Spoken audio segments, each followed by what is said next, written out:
So basically what I'm going to talk about tonight is taking what we've looked at in the last 2 months, going from being a citizen influencer to what is working with Twitter.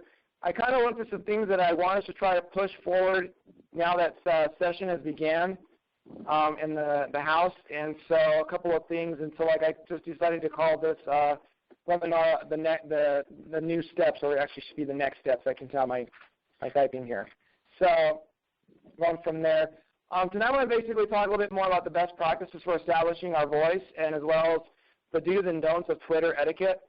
I found this one in a book that I was reading when I was looking more information on what I want to share and how I want to organize this webinar for tonight. And so these are probably the best. This is going to be very valuable for us as we become getting ready to start analyzing, paying attention to what's going on in the Capitol bill. I know just recently I emailed Senator Mike Johnson the other evening because the Capitol has another bill that's talking about removing 9th grade assessments.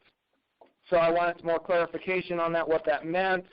What is it? It's Senate Bill 16. And so it was interesting where that was coming through, and I guess the battle is beginning again. And the two senators, the House and the Senate, who are sponsoring that.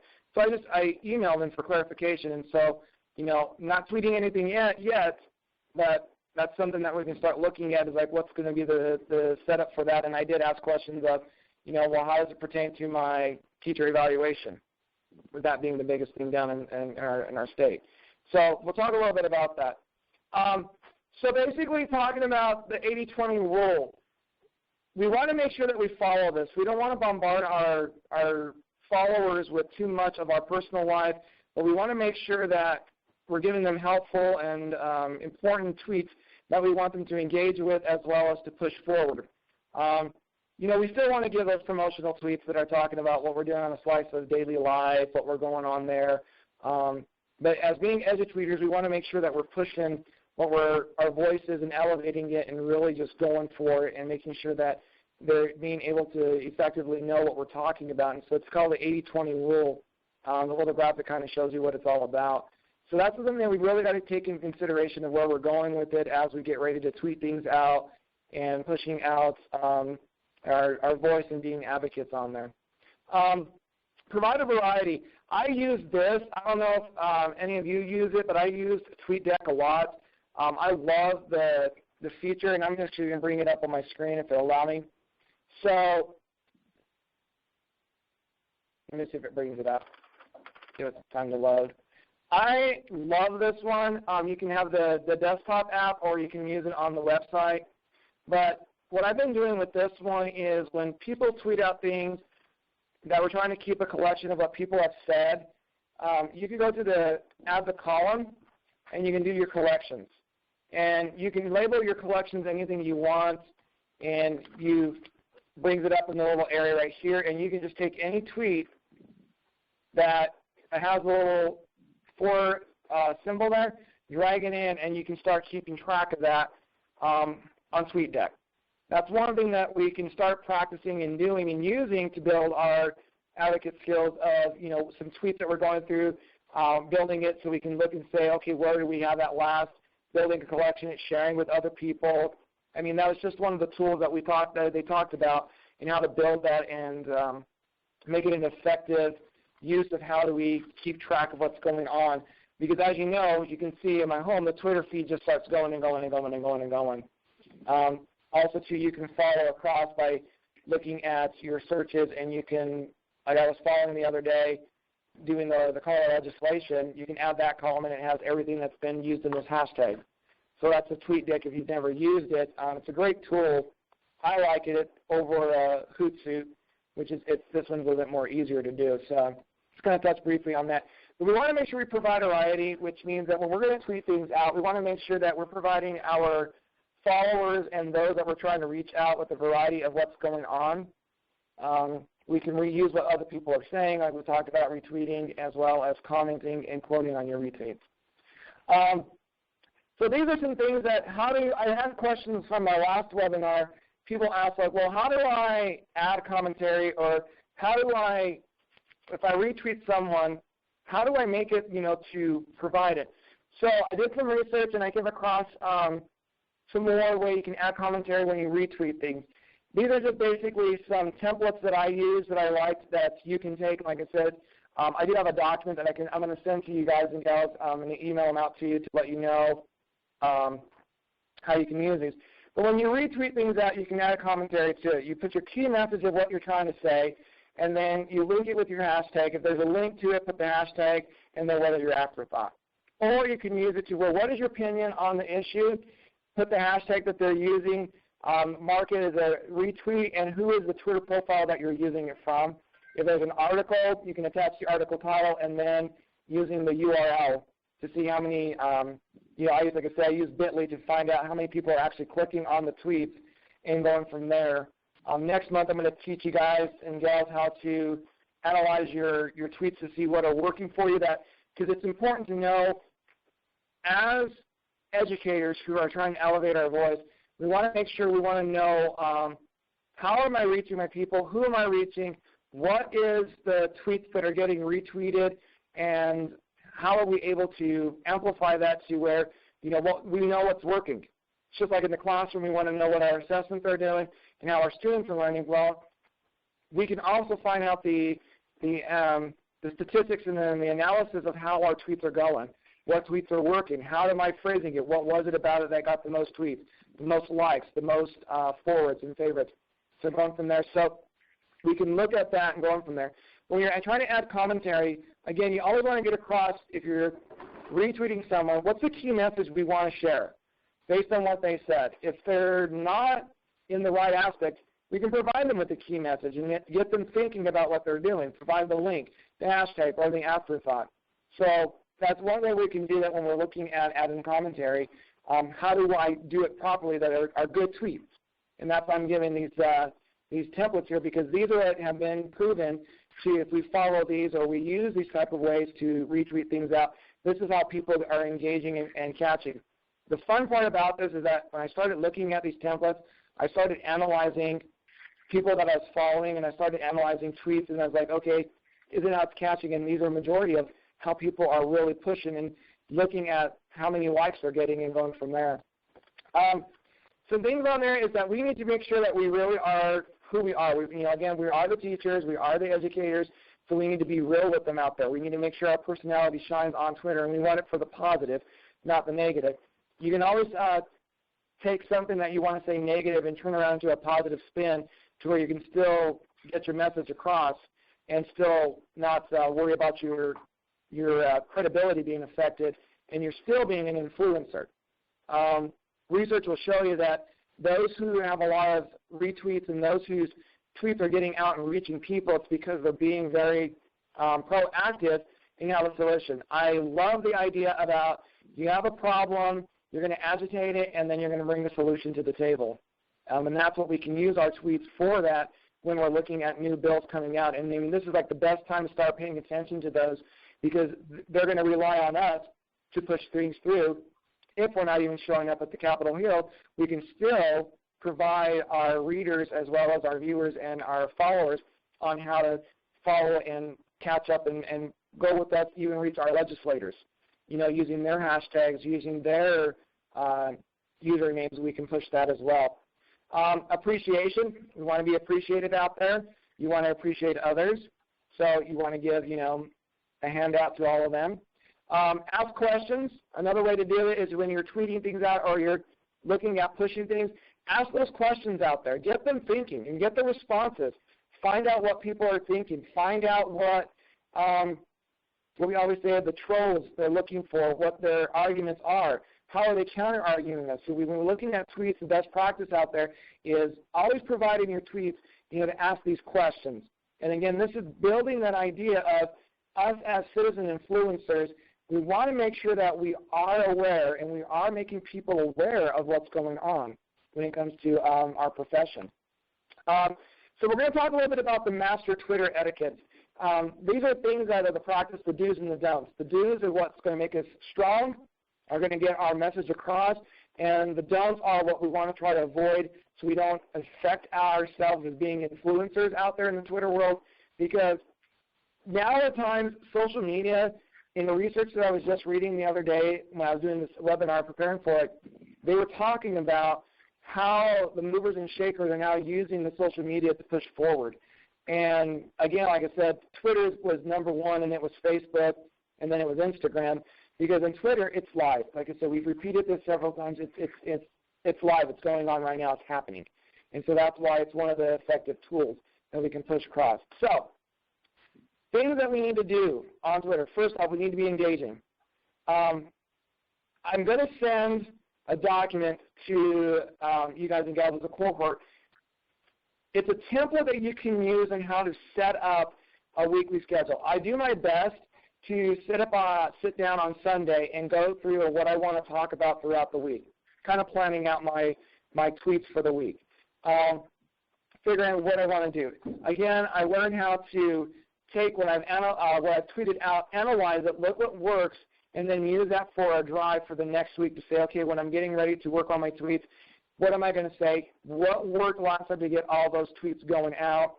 And, how do I want to affect those for this week and fix them to where they're going to get tweeted and pushed more?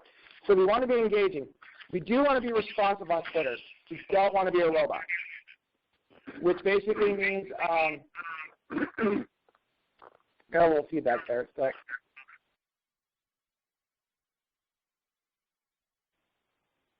So the thing about it is we want to be engaging. We want to be responsive on Twitter. We don't want to be a robot. Which means by being responsive is we want to make sure that we are always presenting something to tweet. We're always sharing something on it. The next thing is Twitter is a two-way conversation. That's going back to that first one, asking those questions, getting the engaging, finding out what people are thinking, sharing if some people have misconceptions. We do live in a world of assumptions. People will always assume they know what the answer is or they know what's going on, and we can be that communication line where we have that two-way conversation going on with them. Again, do engage with others and show appreciation. Even though they may be, what we always say, an enemy of us, we still want to show appreciation to them and bring them and kind of guide them and get them to be responsive to know, okay, yes, I don't agree with you, but I see where you're coming from, and I respect that. So we want to show that. Do you thank people for sharing your content? When people are pushing forward what our messages are, we want to make sure that we are thanking them. I know that I have a system that I'm reevaluating if I want to continue to use it, the community. I like that, but that's an automated system, and I think I'm going to push away from using that because I want to engage where it says I want to be personally thanking them. And it's coming from me directly. It's not coming from saying thank you for following me or thank you for retweeting this week or thank you for engaging. And at the very bottom it says community.com. That shows right there that that's really not personal. And for best engagement and for best etiquette is we want to be there for real and be a real person behind that. And so sharing their content, thanking for them when they shared your content out. Return the favor. If you see someone that's really engaging with you, return the favor to them. Be engaging with them. Share their information, and they're going to thank you. It's interesting on what we find when we look at the people that follow us and the people that jump on. You've come across it where you see people just want to engage in followers because they just want to reach a certain number. But as I said before, you're going to get a lot of people that are going to follow you, and then they're going to connect. They're going to stay with you, and they're going to push forward and go from there. So they're going to stay along with it, and they're really going to work with that. Sorry, I keep pushing that button there. The things that we don't want to do. We don't want to be an attention monger. So don't retweet every single tweet you're mentioned in. I see this a lot. It over bombards people. Try to figure out what tweets you really want to tweet out and the ones that are the most important for you. But don't retweet every single thing that you're mentioned in. Don't tweet at people with links to your response hoping to get their attention. Again, unless you're doing the adding commentary, that's when you would use that. Don't set automated DMs. I know my community does that, and that's why I'm reevaluating if I want to use that. Don't send auto replies. My Communion does that, and that, I mean, yes, it's a nice system, but yet it's unpersonal. And I've been really evaluating if I want to use that. Don't like or favorite every tweet someone has mentioned in, even if it's via automation. So, again, if Sharon, you come out and you tweet something, or someone, don't tweet every tweet that you're mentioned in. Look for the ones that are pertinent and are valuable, and then tweet those. And then, of course, don't repeatedly follow and unfollow people. We don't have to worry about that, but you'll see some people that will join you, and then if you do an evaluation, it'll say that you have 15 followers this week and you had 9 unfollowers. And usually it's because they're just robots that are trying to push through, or people have read the descriptions and they say, well, this is not really a person who's in my area that I want to follow along with, so I'm going to go with that and follow someone else. Be positive.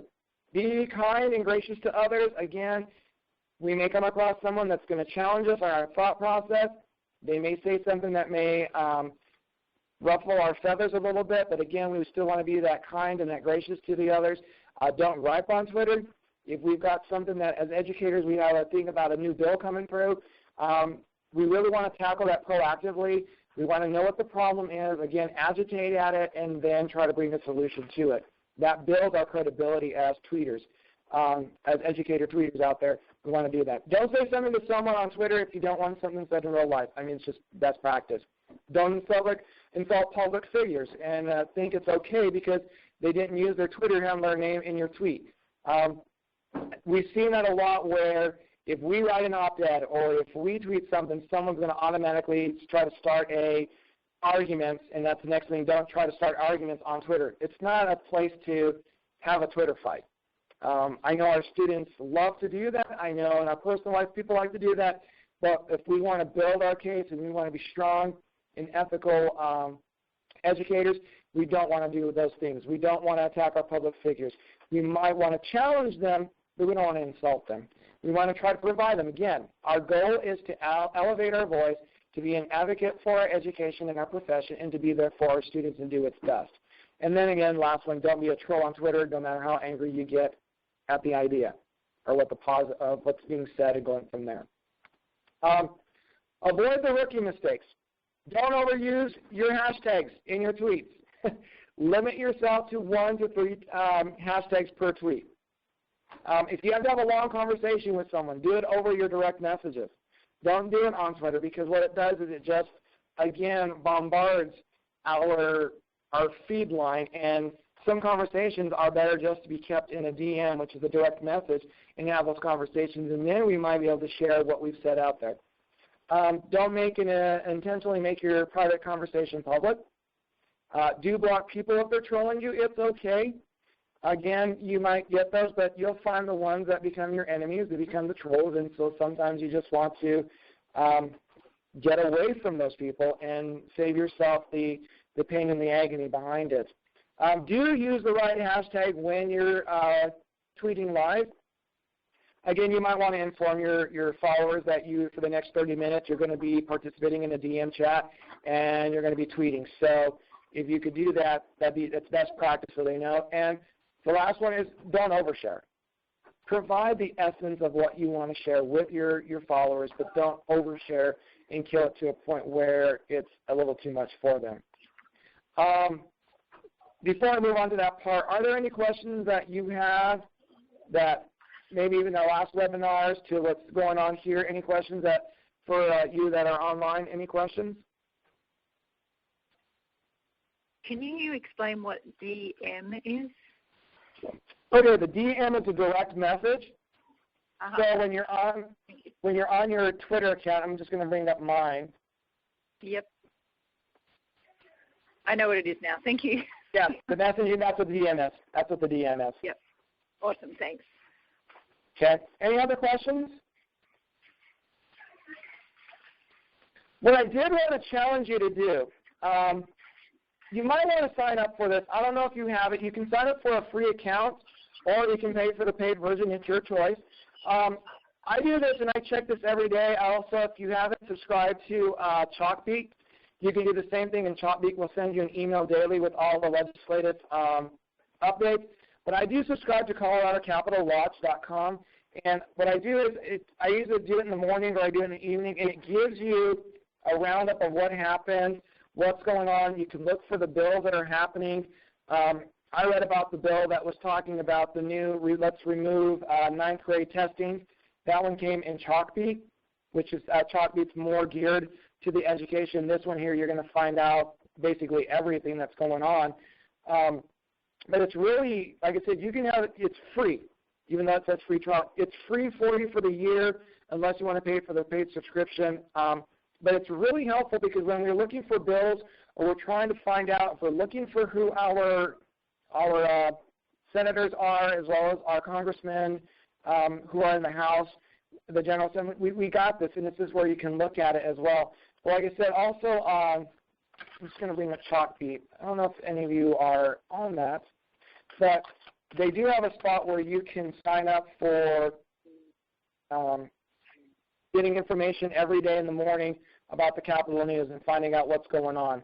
I know right now the two big things are they're talking about they're talking about the funding because TABOR coming up. They are looking at some things about the Common Core or our state standards, as well as, again, they were looking at testing and trying to get rid of the ninth grade testing statewide, which was an interesting bill that was being introduced for this legislation. Again, if you go into the InFocus, you can look at the educational tracker bill, and that where is you'll find out what's basically all that's happening right now. So those are some things that, I mean, as we get ready now that sessions is happening, these are some areas that we can start looking at when we're trying to elevate our voice in policy. I know that this is the time now, and since we've got a good start of it, we can start looking and sharing tweets. We can start sharing things that are coming from the education profession ourselves because we are the experts in the room. We are the experts in the classroom, and we know what's going on, and we want to make sure that we are sharing that with our legislators who are the ones that are going to be working with us and pairing up on that. Any questions? Well, I did offer a challenge last month. I'm going to offer another one in next month, but it was to explain why you were a citizen influencer. And since I know we're recording this, I want to make sure because I have some other cohort members that are going to follow on. Jenny Davenport was the winner of it. She did a cool video that talked about being a citizen influencer, so she's going to get an Amazon gift card. And so, like I said, next month I'll have another challenge toward the end of the webinar that you can participate in, and then we pick a winner. And then, you, like I said, I like Amazon, and that way because you can buy stuff for your classroom because I know helping out in the classroom as much as possible. Other than that, if there's not any other questions, that's all I have for tonight's webinar.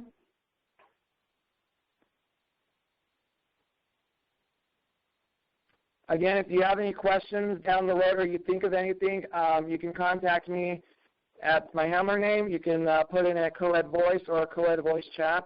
But like I said, this is why next month we'll talk about how to break down our tweets that we're going. Again, we might want to challenge, always pay attention to what you did first month.